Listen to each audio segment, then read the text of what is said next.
Welcome back to the second chapter of the Secretly Society podcast.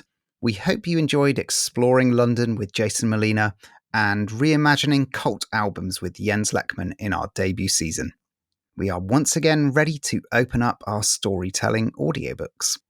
Stay with us over the next few months to follow the abundant tales we've built up over the past quarter of a decade, putting out records by the likes of Anoni, Faye Webster, Bon Iver, Mitski, Phoebe Bridgers, and so many more. Let's dig in. These are the stories of Secretly Canadian, Jaguar, and Dead Oceans.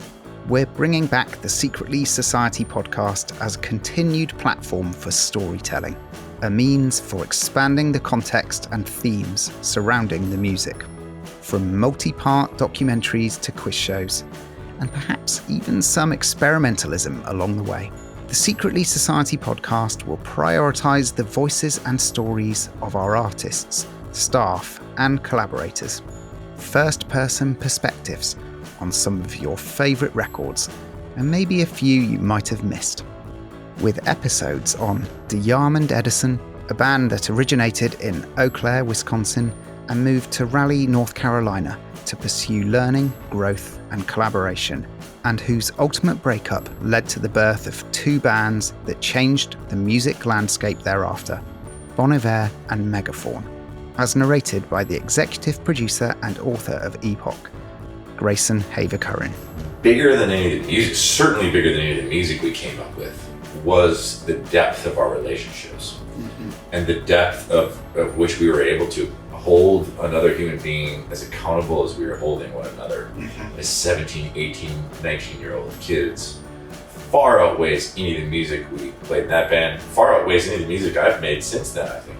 Explore even deeper into our bountiful discography with the debut of artist interviews, including this season's features, Kevin Morby, Cherry Glazerr, Oneida, and Jamila Woods.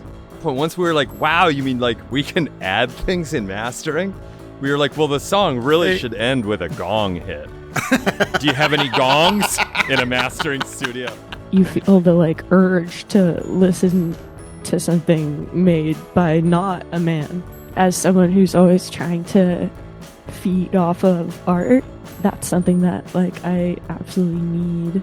It's funny though, because I think my biggest inspirations were actually boys and men who I saw playing shows around town, and I was kind of I could do that easily.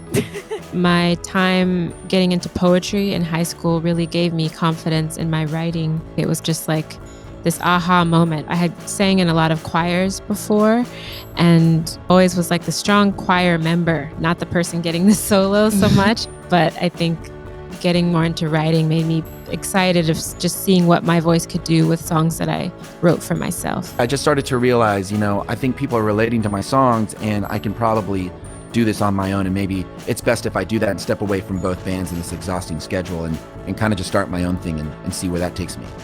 Join us for the second season of the Secretly podcast, available wherever you get your podcasts.